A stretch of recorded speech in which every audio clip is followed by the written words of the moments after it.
We're rolling.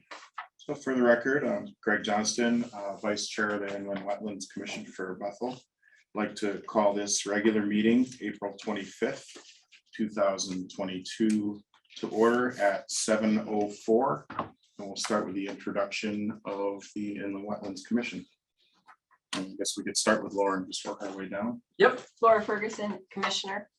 Nicholas Jordan, Commissioner. Greg Johnston, Vice Chair. Kevin Senior Commissioner. Danielle Monroe, alternate. And Pat Sal, Patricia Sal, alternate commissioner. Dave McCollum, and the Wetlands Agent. Mary Churchill, recording secretary. Oh, sorry, this is like interview, isn't it? No, it's okay. I can see Dave. Thank you. Okay, no problem. Okay, anyway. Sorry about that. Okay. So I believe our first order of business is Whitney Road, number 17. That's correct. Good evening. For the record, Mike Mizuko, professional engineer representing the applicant. And we had received review comments from Wright Pierce and the staff, David Colum.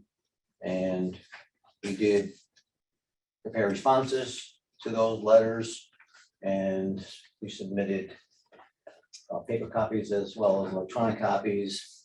And I can just walk you through the revisions. They weren't anything extraordinary. But I think I mentioned that the first initial meeting was that the unit count was not 32, it was 30. So we just modified a few of the numbers and changed the expected sewage numbers and use. But one of the things that we did do was, originally we were planning to reuse that sanitary sewer line that went through the wetlands to the manhole that's sitting in the wetlands. So that main sewer line. There's also a sewer line and manhole out in Whitney. So what we're gonna do is, rather than redig that up to increase the size, we'll just run a new line out to Whitney, and we'll just cap that off at the edge of the wetlands. So we did provide snow storage areas on the site plan. As I said, we combined parking. It did affect the parking, the reduction in the number of units. And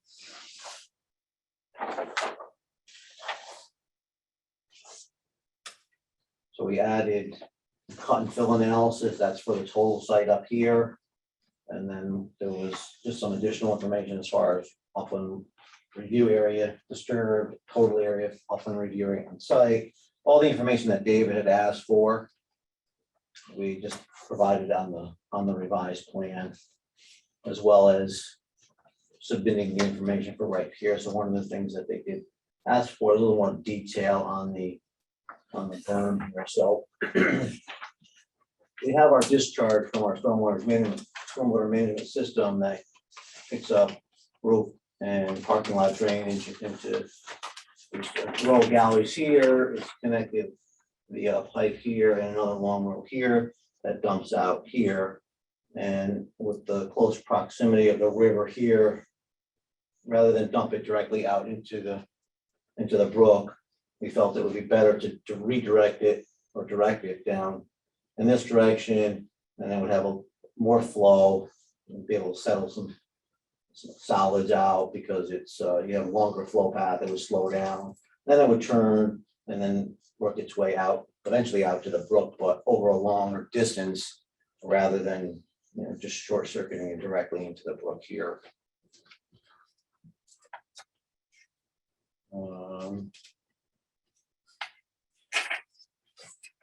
I think that was really about it in terms of comments. I know that they always mention about the location of the stormwater management system with regard to the distance to the building.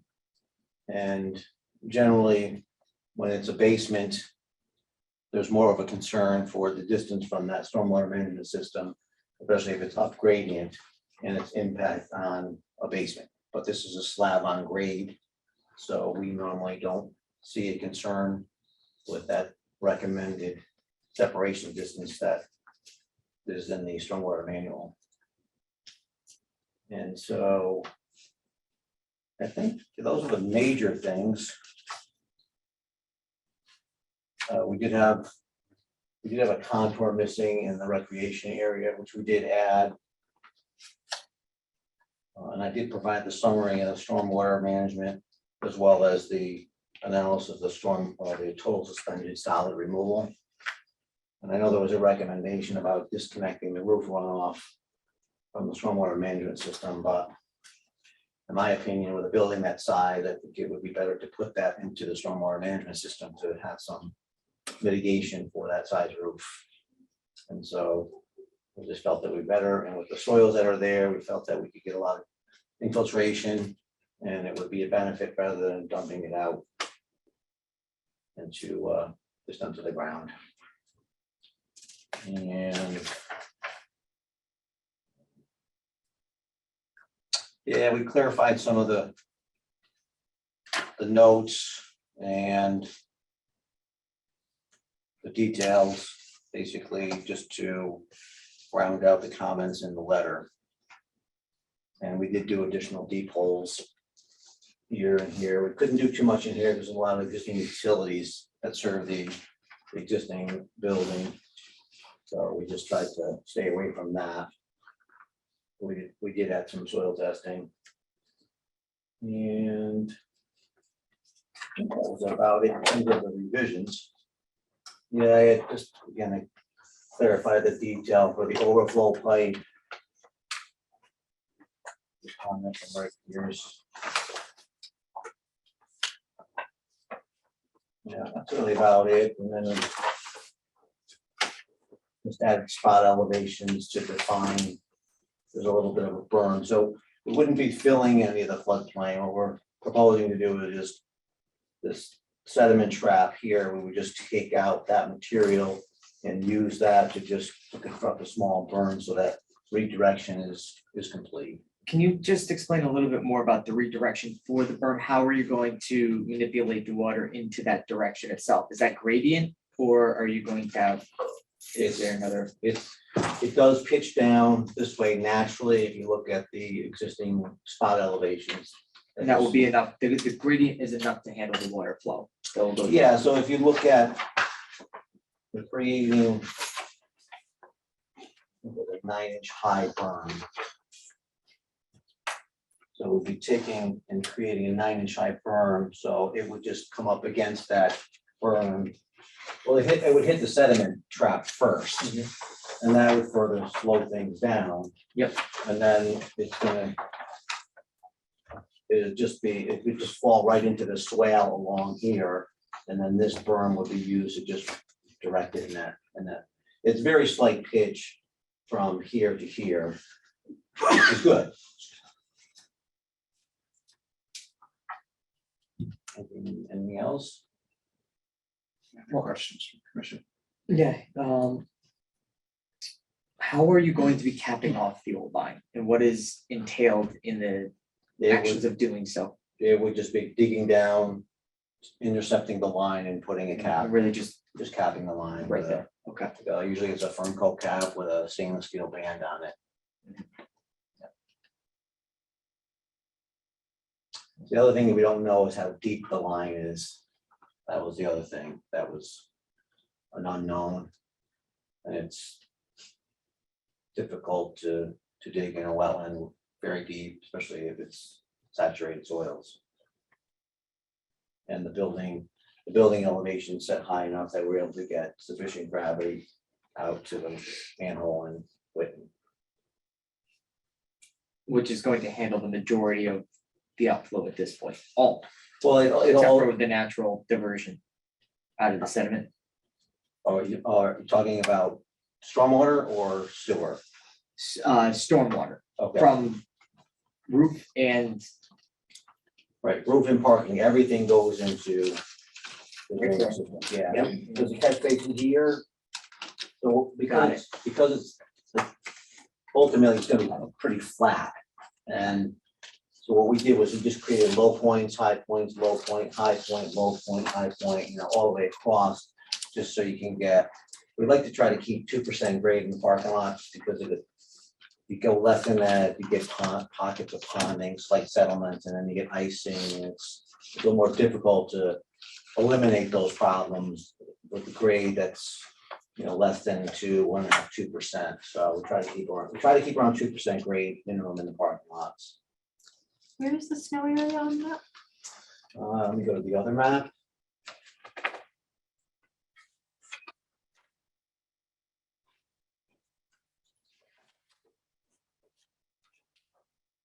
So the big one here, this area is here, here, here. And the nice thing, one of the problems that I find with snow storage is, especially if that snow if it's melting, has to travel across a parking lot to get to a catch basin. Because what will happen is when you get ideal temperatures where it's say warm during the day, you're getting snow melt, and that's snow melt is melting and drifting across a parking lot. It will freeze because at night when it gets cold, it just doesn't get there fast enough. So, try to be mindful of that. But we have an area here. I mean, obviously it could go into the rec area if possible during the winter. But there's still a fair amount of area down here if we had to keep pushing and piling snow.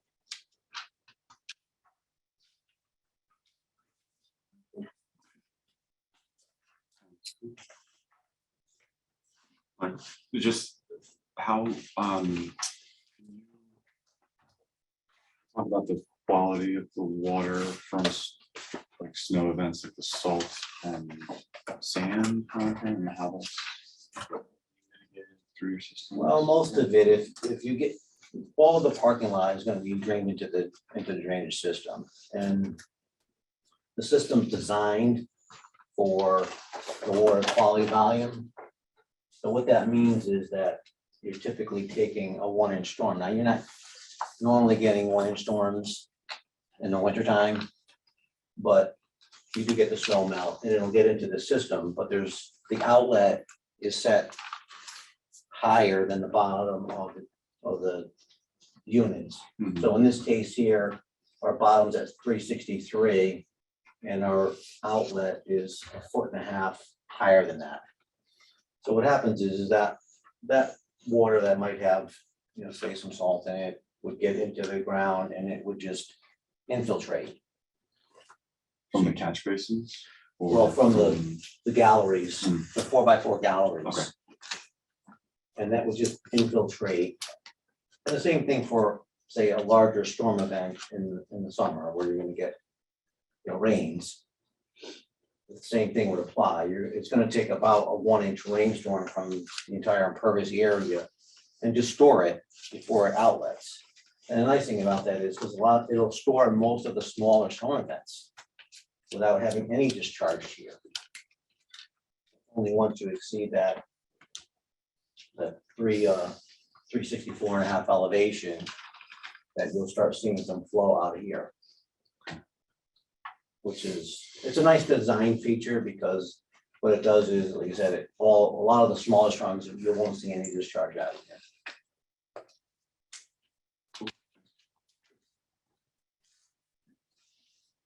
Okay, anything to add? Yes, I do. I'm going to preface my comments, which I will keep brief, with the fact that the response comments from Mr. Mizuko just came to us electronically this past Thursday, and the hard copies just came in on Friday. I had sent everything to Wright Pierce Engineering for their review, which they advised me this morning.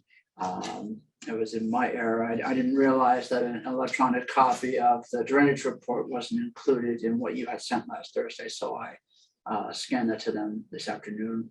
My advice to the commission would be you should wait for Wright Pierce to acknowledge that all of their comments have been addressed in what Mr. Brazuco is presenting for you guys tonight. I would do the same with my report to that effect. Just from a first glance, it's a great thing to see that the sewer lateral connection or the intent to try to reestablish that is being removed entirely.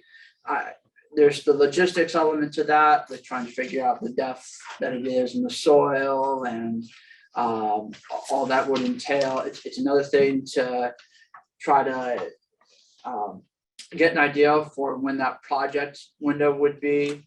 And if there's any avoidance that you can have to not go into a wetlands area, obviously that's preferred, and it's good that that was able to be found here in this circumstance.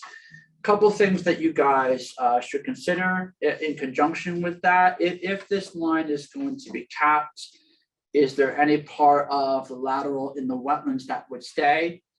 Would that be removed, or is there any concern with that staying? Short or long term?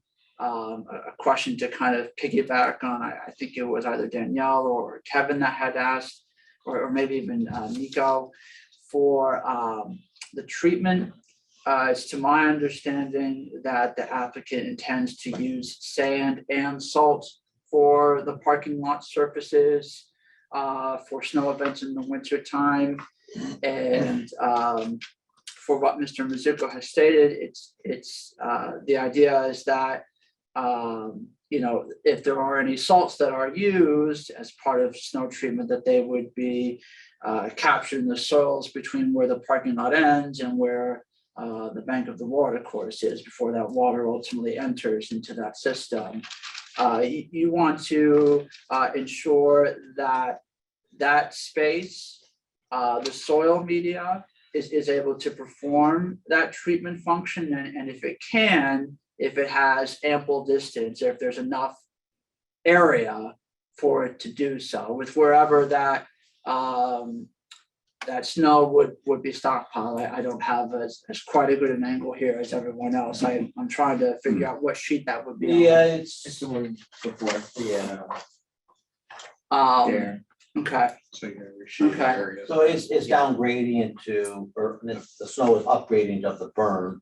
So it would hit the berm, and then you do the same thing as the discharge for the stormwater management system, but be redirected to the north and around. okay.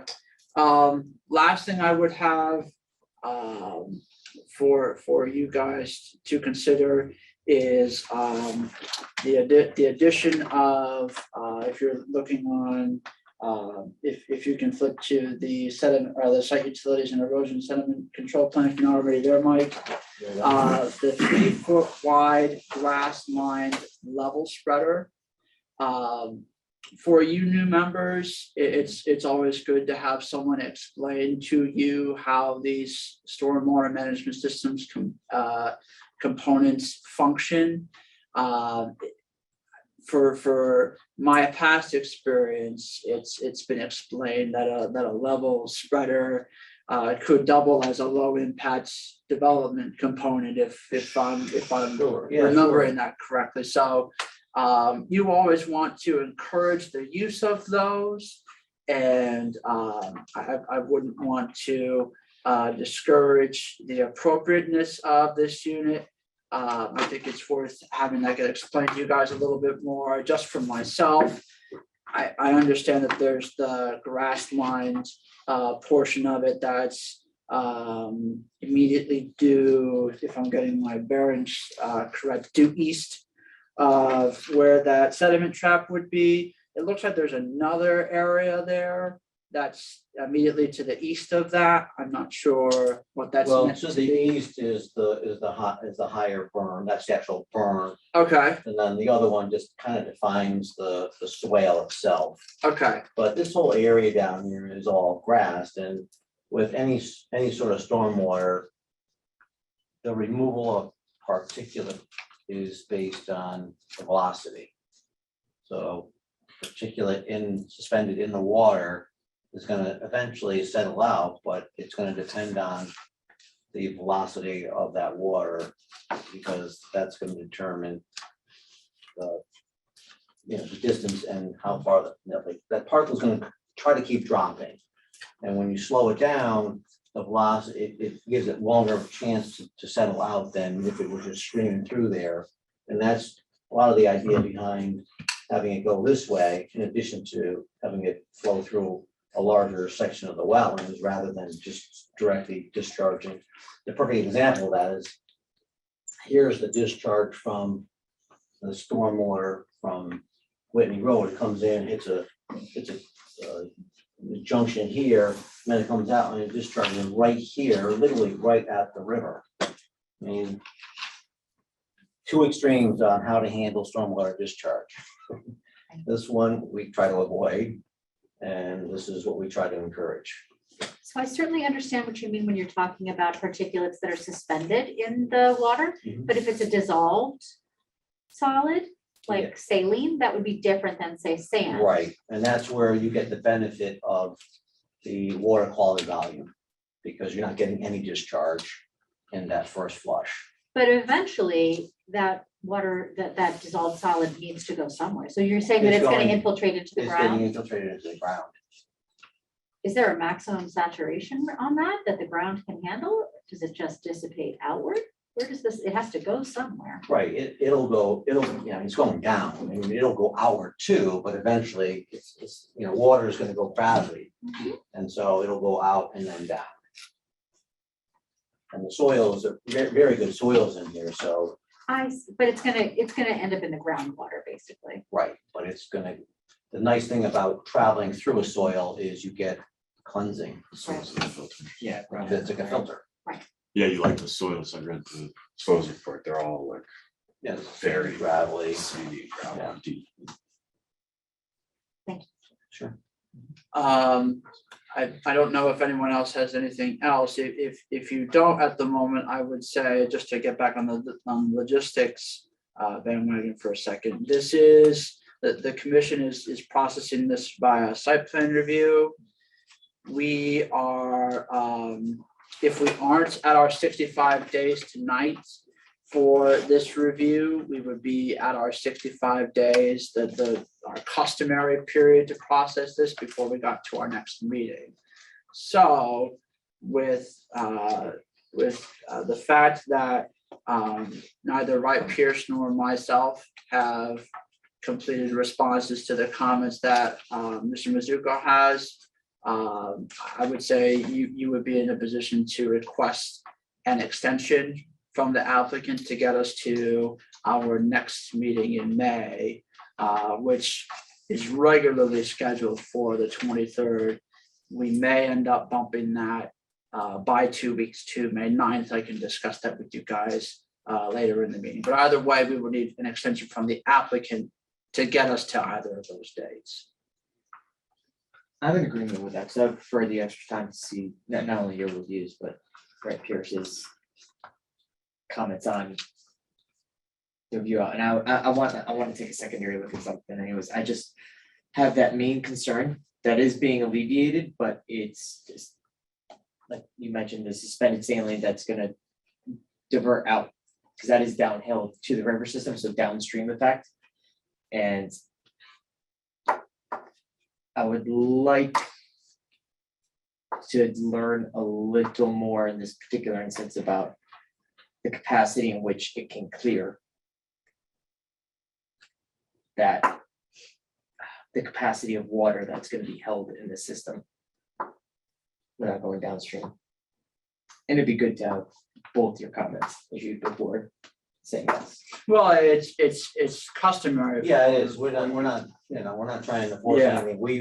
We're trying to deal with some issues with P and Z application with regard to the building and the size and design and look aesthetically. And so that meeting didn't happen until pretty late, and then we had to do the soil testing, so that's why things were not didn't come along as quickly as we had hoped, but And outside of what you have presented to us, nothing in terms of the building's footprint or the parking area have changed, correct? No, right now, none of that is changed, but with a redesign, I don't know what's gonna happen to the building, but if anything, it's gonna be smaller or less. units. I understood, and I wasn't even gonna go down into that rabbit hole. Right. Per se, I just wanted to make sure that, that the revisions were just, Yeah, okay. yeah, for right now, that's the way it is, but I'm just wanna be upfront with you and let Yes. you know where we are with Yeah. the other side of the commissions, Okay. all right? So, So if I can I submit a extension letter tomorrow? yeah, that's And not a just how problem. many days do you want? So- So I will advise you if we do end up rescheduling the Okay. regular meeting, at the most, you're gonna be the commission's gonna need a 28-day extension Okay, to get us to, the 23rd? the 23rd of May. And then at the very least, it would be 14. Am I doing my math right? Anybody check on my math? Yeah. Okay, thank you. But so I'll let you know tomorrow what that Okay, ends yeah, up just being. shoot me an But as email. long as we have a verbal extension tonight, Yeah, we'll get the extension. I'll do it formally in a letter okay, tomorrow Thank you. and just confirm the number of days. Appreciate your Okay. patience. we'll do. No problem. Okay, All right, anything else for you guys tonight? Nothing from me. Okay, very good. Thanks. Thank you. thank you. I will interrupt the proceedings tonight. I should have done this right at the beginning. If I can hijack your agenda, I Yeah, of would course. appreciate it. Thank you. I just want the commission to add, under new business, there is an extension or a letter or an extension request for a 16 Berkshire Boulevard. That was something that the applicant's council had requested to be added to our special meeting. But we're getting around to adding it tonight, so if I can get a motion and a second to add that to our agenda tonight under new business, I would really appreciate that. I'd like to motion that we can add in to new business, 16 Berkshire Boulevard, and review that. A second. And all those in favor? Okay. Opposed? Okay, very good. Thank you. Of course. I'm sorry. 1, 2, 3, 4. That's at the discretion of the vice chair. Sure. Okay, cool. I wasn't. So- Asking. Yeah, so if you wanted, you can be, she can be seated for Pat Parafor. Okay. Sounds good. All right, everybody in favor of that? I'm, We're good. Okay, I'm opposed. Welcome. I'm opposed. Not really. okay. So anyway, I believe now we're at old business, which is Stony Hill Road, 48-50. I have a draft resolution of approval for you guys, ready to go. I will put it up on the screen so everybody out in cyberspace can read it too. The Star Wars. Yeah, we're gonna do the Star Wars scroll again. As I mentioned to you guys at our last meeting, I don't like putting up things with draft out in cyberspace, so that's why you guys are only seeing this tonight. I'm going to get this up on the screen here, if it'll cooperate with me.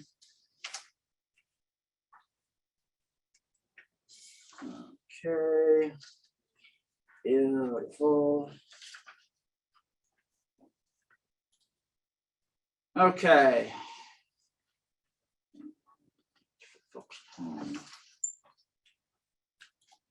No. There we go. All right. I can't just the mouse here, I'm sorry. Let's minimize this. All right, I'm gonna give this a chance to scroll. And you guys can get a chance to read this. Wait a minute, that's right, it's on this mouse. Okay.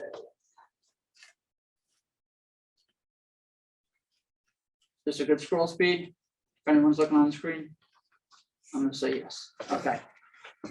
Happy reading, guys. I'll be right back.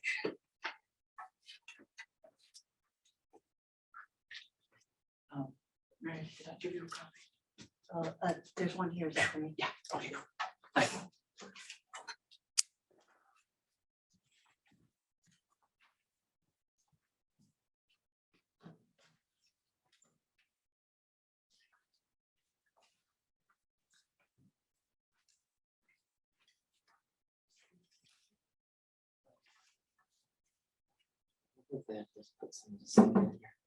Yeah.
I was just reading it and thinking the same thing. Yep. But isn't it the Don Goodrich? I think the baton was that, Was it? I believe so, unless I misunderstood. He has a color value.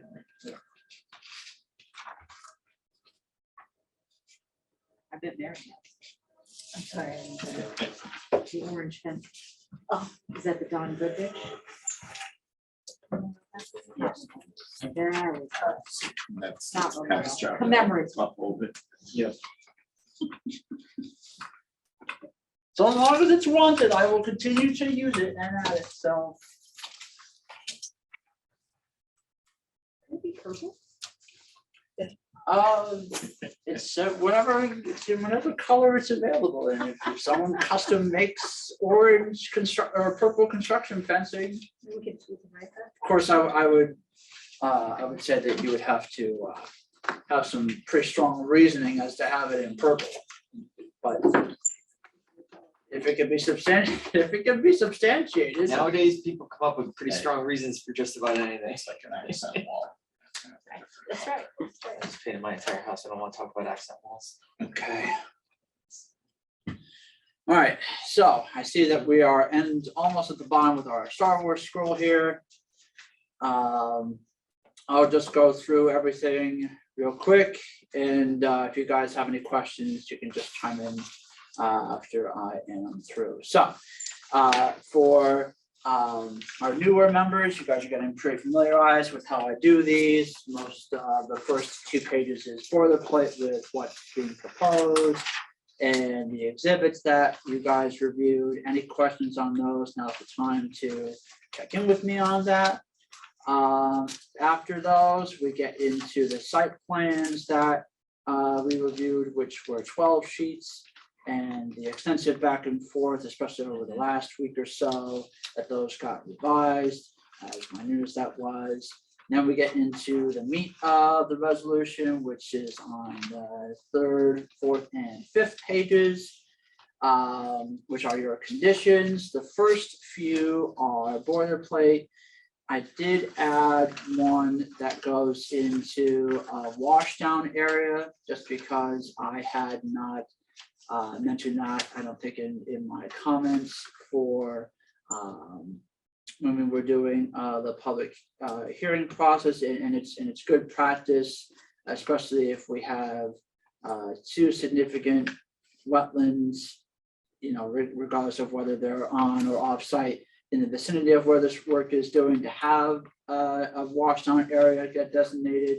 If it's of any worth to you guys, a similar condition was crafted when the previous iteration of the Inland Wetlands Commission approved this site for development 10 years ago. So I thought it was good to add it again. Getting into a couple of other conditions, specifically 8, 10, 11, and I think there's another one in here, if I'm not mistaken. But I'm sorry. Oh, yes, number 9. Those are all taken from the last bout of response comments from Wright Pierce Engineering. Remember, those are the ones where I said I had to make sure everything was buttoned up. So that way the applicant and our engineer were speaking the same language, so to speak, with what was being requested and what the contractor or the engineer will give us before any work takes place. Most of it is just housekeeping stuff, nothing significant. And it's stuff that I think is pretty reasonable for you guys to ask. The last thing that would be new to you guys, or actually 2 things, excuse me. One of them is a pre-construction meeting. For larger projects, especially where you have a site as involved as this one will become, it's always good to have a meeting beforehand with all the folks on the town side and the folks on the contracting side, just to go over the construction set of plans, any questions that get raised, scheduling, where stuff is going to be, when, so on and so forth. That's when that all gets hashed out. And that would involve myself, our planning and zoning official, and now our town engineer, as we just brought one on within this past month. So that's a great addition for you guys. The last thing would be is the letter of substantial completion. I know you guys have seen this before, but I wanted you to note that this letter should also include the systems that are already there on top of the ones that are going to be built, or another word, or added on to. So when I say that, there are those 2 that you saw way in the back. Yeah. That's right. Yep. So you want to ensure that those are still functioning the way they should after everything is done. With you guys being cognizant of everything else that's going on nearby. So that's why I had written that way. Any other changes you guys want me to make with what I have written, just let me know. No changes. I think the idea for the protocols for equipment are pretty good to do. If you do them on all larger construction, I'd be okay with that. Because I think that I deal with large construction. I know that they can have some bad habits with storage and utilization of their equipment at times. So I think it's a good request to put in there. Like, definitely not against that. I make it a habit in some shape or form to Yeah. include that. I mean, if you're talking about somebody having an excavator out there for a day, I'm really not gonna make a fuss about it, but in this case, you're gonna have multiple pieces of large equipment likely being stored on the site for the duration of the project. You wanna have an area where you know it's going to be monitored before and after anything takes place on the site. Everything stays contained in one area so that it's not left haphazardly or whatever other word you could use there. And that it's just consistently, you know, that you have a consistent game plan for every day. This is where things are. Every day, everybody knows you know, in the back of their mind, if you get a phone call, okay, something's off. That's a good place to just check. So, yes, to some degree, or in some iteration, I do include that. I'm okay. Yeah, So for items 9 and 10, uh-huh, like in response to the Red Pierce cut back and forth between the developer and our engineer and you, is it okay for us to approve this project before the test pits have been dug to determine whether the appropriate distance to groundwater and bedrock and the infiltration capacity of the soils? so is- this is where you're acting on the recommendation from our consulting engineers, right, Pierce. If you were to read through their memo dated April 11th, there's something to the effect of, for each of these comments, you know, this is something that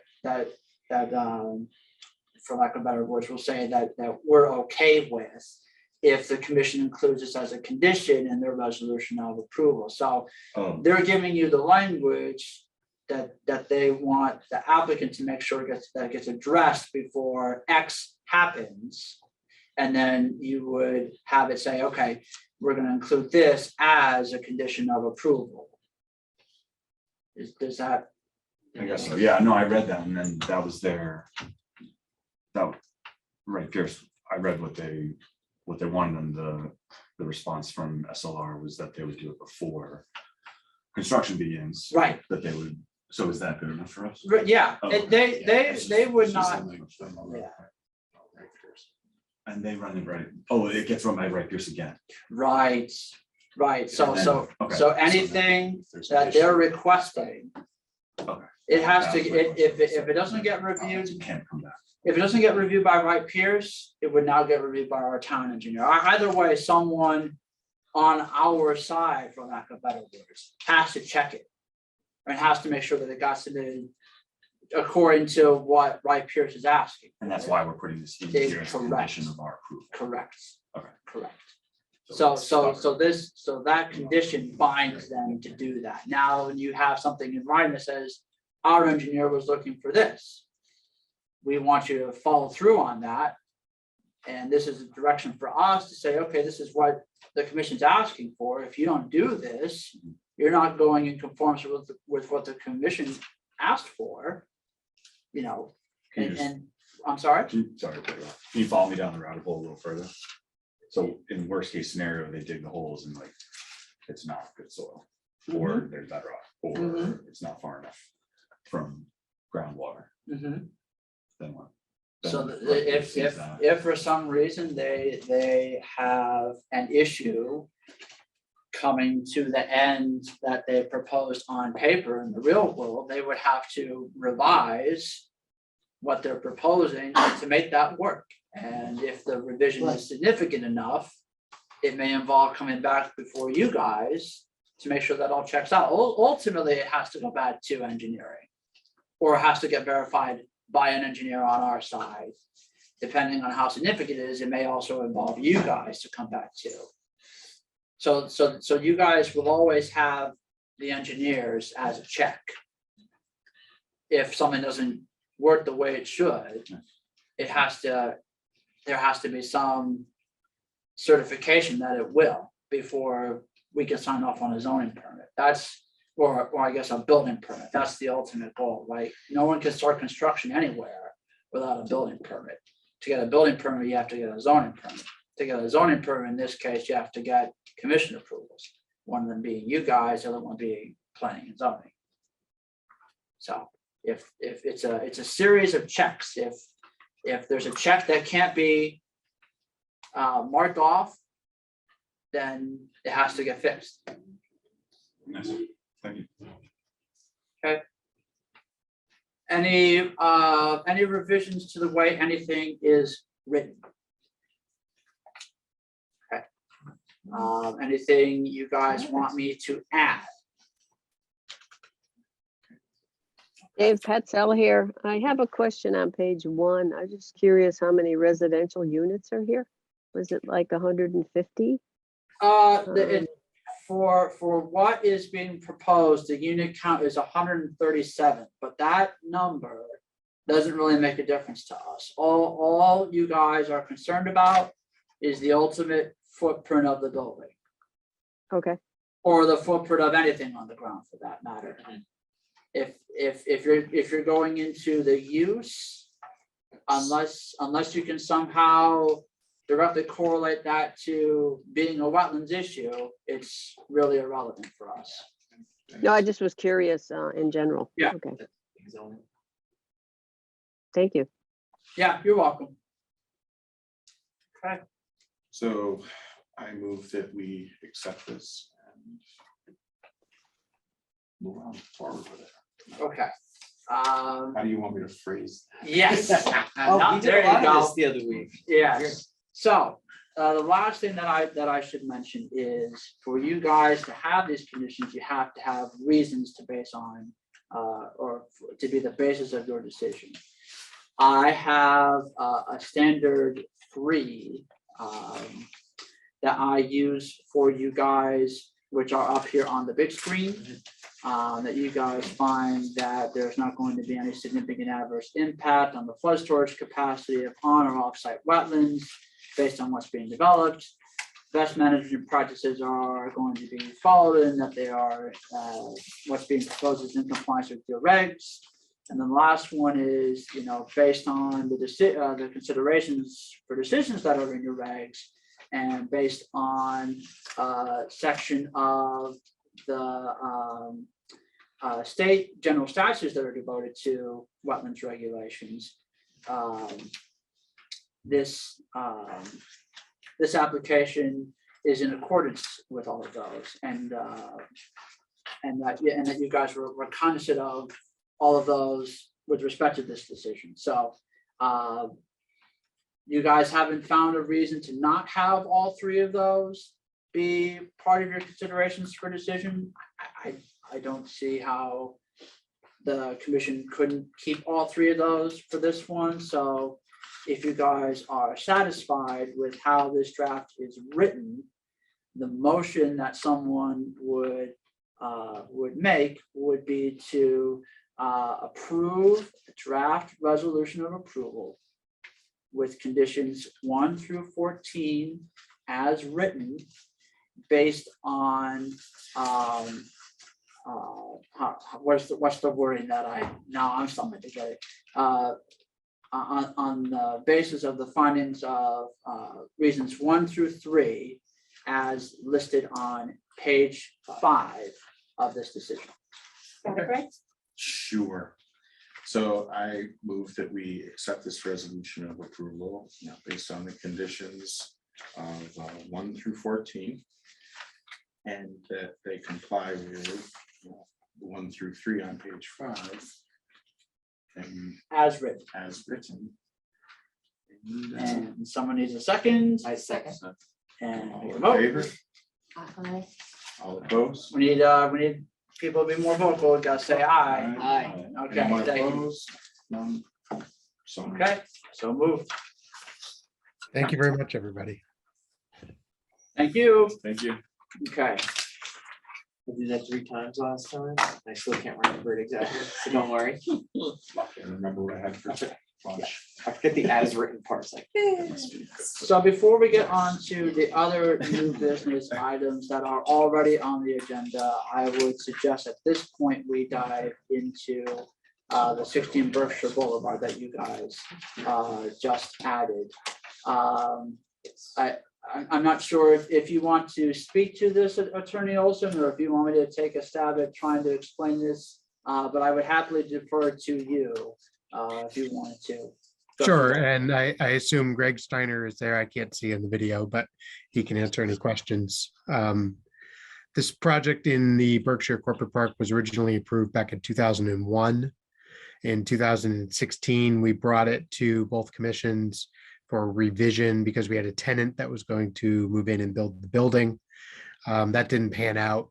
And we're ready to go to market with the property again. So we want to make sure our approvals are valid and up to date. They will expire in October based on the executive orders issued by the governor the expiration was told during the pandemic. So we got kind of a little bit of an extension from, to October 2022.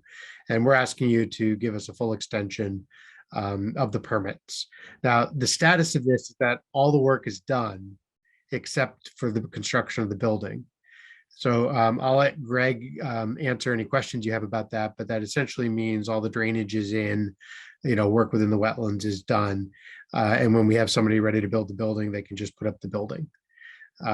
So it's sort of we need the extension because the building's not done, but the bulk of the work, particularly the work that might impact wetlands, has been completed for many years. So we'd ask that you grant the extension. I think I asked for a full 5 years through 2026 or 2027. Thank you. Any questions?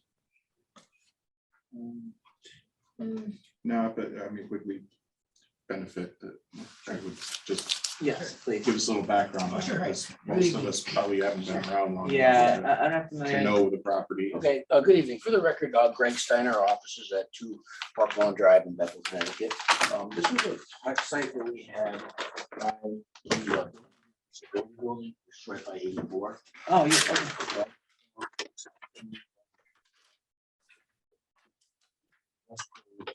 Decided to bring that That's okay. on. I'm not familiar with it. This is I-84 here. And then Berkshire Boulevard comes down the hill. And, Oh, yeah. Ability beyond disability is here. Okay, and then these were the 3 Duracell buildings before we moved into their headquarters. We have this back parcel here that we subdivided, and we were allowed, because of the configuration of the 150-foot setbacks from the residential zone and the power lines that go through the center, there's about a 12,000 square foot building. So originally, when we looked at this in 2001, it was going to be a 2-story office building when office things were going well. We realized, and then we were going to revise the entrance, because now you drive from this building to this building to this building. So we looked at it as more as a grand scheme and said this would be a much better entrance if we had the road kind of come to a T intersection across from the memory building. And the new road will come through and then kind of enter, since you have a better entrance for these 3 buildings for ability, and then allow us to build a building at this parcel here. All field was. That's correct. Yep, that's correct. So after we were approved in 2001, we excavated, we put in the stormwater. There was a small detention basin here. There's like 2 or 3 catch basins that are put in. They go to here. There's a little pond here, and then the settling pond, which then goes into this pond right in the corner. So this has all been, it's been correct. We've been mowing it. It's completely stabilized, and we've been waiting for a tenant to come through. And what happened was halfway after 2001, we realized that 2-story office buildings was really not what our forte was. Let's go back. So we basically kept the same footprint and just came in with it and revised the grading. So instead of having this high and this low to get 2 stories, we just came back, revised the grading. So that's when we came back in 16. So it was a 1-story offices and parking in the front, a little bit of open area in the back. And again, we had always had all this work was done back in 2000, early 2000s. We put this road in. We never paved it, but the gravel's there, utilities are in, it's all ready to go. It's waiting for a building permit.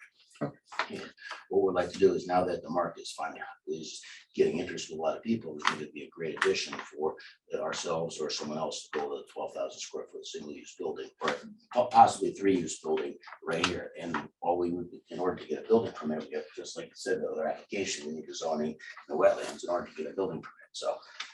Great. I mean, I'm assuming that none of the regulations have changed that would impact what went in.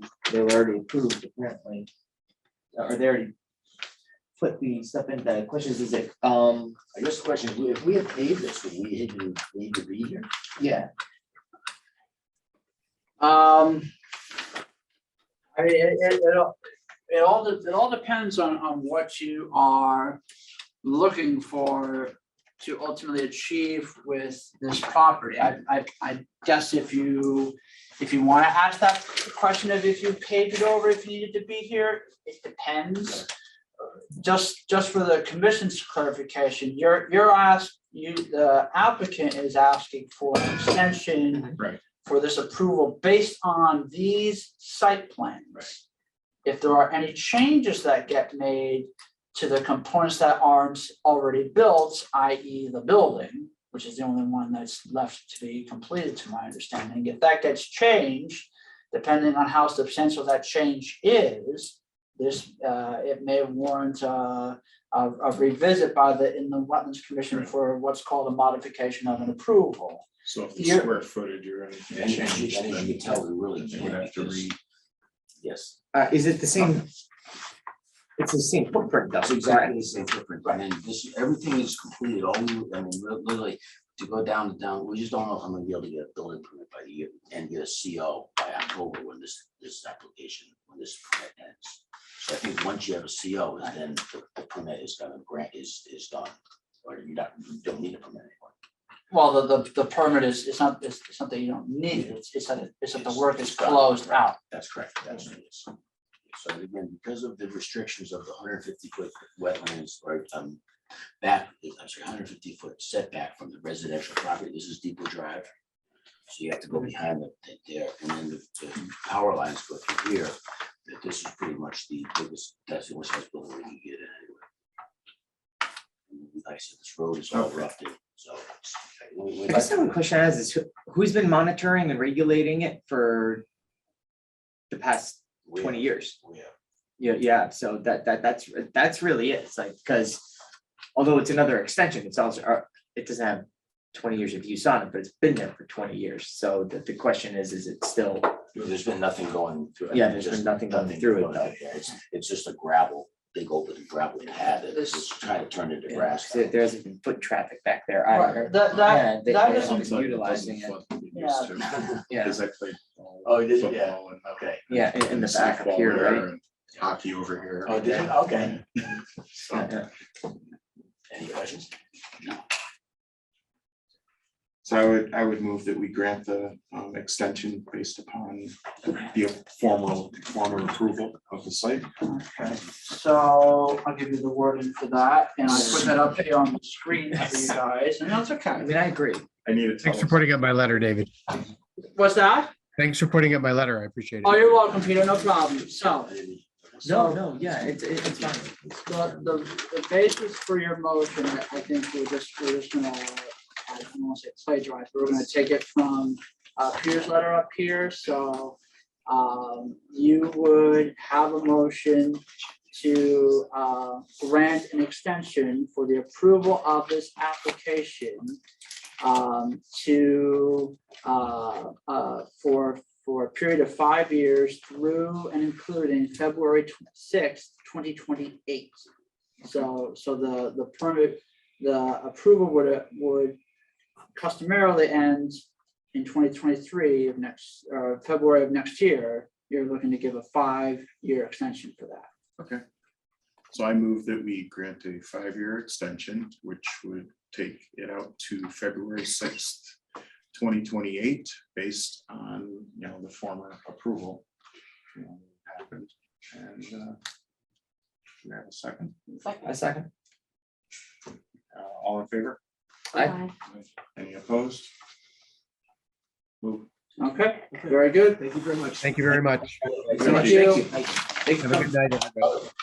Thank you, Peter. Thanks, Peter. Peter, I'll email you that extension if one is needed in hard copy. Thank you. No, Thanks. thanks for coming. Before Whatever, the- we've got 6 years. Okay. Thanks. Okay, thank you. So that would take us to new business, correct? Yes. Which would, first, we had approval of meeting minutes from our 3/28 meeting, if everybody had a chance to look through those. Motion that we accept the minutes from our 3/28/22 meeting And that would be as written. as written. Okay. Second. All in favor? Aye. All opposed? Moved. And then we also have meetings from your special meeting, April 11th. So I move that we accept the meeting minutes as written for April 11th, 2022. You would abstain for this, correct? Okay, Oh, yeah, I would have to. So I make a motion to accept the minutes for our special meeting from 4/11/2022 as written. Okay, Second, okay, all in favor, say aye. and then Greg would abstain. yep, I abstain. Oh, sorry, abstain. That motion passes. And that takes us to an invoice from Danbury News Times. David, do you have a copy of that? Yeah, I haven't seen that. I do not have a copy of that on me, but I will say it is for two public notice postings in the newspaper for 49 Plum Trees Road, the Berkshire Well project. Yep. There were two postings that went out in the, oh boy, hang on here just a second. My battery's running out. I think I caught that. I don't know why my charger's not on. Okay. Okay, good. Sorry about that. I would say that that's just the amount of $472.20 is just for those two postings. You guys will have another invoice at next month's meeting for the decisions that you guys have made this past month. Okay. So if I can get a motion. So I make a motion that we accept and pay the invoice from the Danbury News Times in the amount of $472.20. Second. All in favor? Aye. Aye. Any opposed? So Okay. moved. Any business other than that? There is one last bit of business, and this is for, well, first let me say, my commendations to our new members and to our old members for having gotten through, let me say, the busy season, so to speak, with all the applications that you guys have had and are still reviewing. I'm hopeful that these past few meetings will be the busiest that you guys have this year. There are still a couple of other applications in the works that you guys will probably be getting over the next couple of months. But let me assure you, you won't have agendas where you're having 3 or 4 a night like you did January, February, and March. With that being said, I am indeed I desire a much needed break in the form of a vacation. And it just so happens that when I would be returning from that, it so happens to be the night before our next in the Wetlands Commission meeting on May 23rd. So if it is at all possible, with the fact that our agenda for our next meeting will be light, we only have one item before you guys at this point. If you guys would entertain having this meeting get moved to an earlier week that month, ideally in the form of May 9th, because that would be the furthest out we can go before I go on vacation, I would be eternally grateful. That actually makes We life need to know easier. where you're going. I am going to Utah to Sure. celebrate for a wedding ceremony. So it should be a lot of Where fun. are you talking? Be my pleasure. Moab. So Really? That the is next question is super cool. taking them out, right? I Right. wish, I That'd be wish. awesome. That's it, there's that, we had to, my girlfriend and I, we had to make a decision as to whether we would whitewater raft the Colorado River or go mountain biking in Arches or Canyonlands, I guess, You National can't go Park. wrong with either. Both I those are know. awesome. I know. Yeah. That's We awesome. went with the former of those two, just because the way things are going, you never know how long the river's gonna be raftable for. Got it. So, and we can do biking pretty much anywhere. We do it extensively here, so I'm knocking on wood, hoping that pays off for us, but it should be a lot of fun. Anyway, You need a Yep. motion for that? Yeah, you A motion would, to let Dave take it. and. Yes, let's take a vacation. Well, so how I would have you guys craft this, so ultimately the regular meeting would end up getting canceled, and that I have no problem taking care of. It would be a special meeting that you guys would be scheduling, or perhaps, I guess how you could phrase this, that you would be motioning to reschedule your regular meeting to May 9th. And that would be a Monday, 7:00 PM, held here on Zoom, pretty much the whole work session, a different day. If there's any changes that I would need, I would let you know. But I don't see anything that would come in the way of us getting to that night. So if you guys would work with that, that's what I would need. Sure. My motion that we move our May 23rd regular scheduled meeting to May 9th, Monday, May 9th at 7 PM.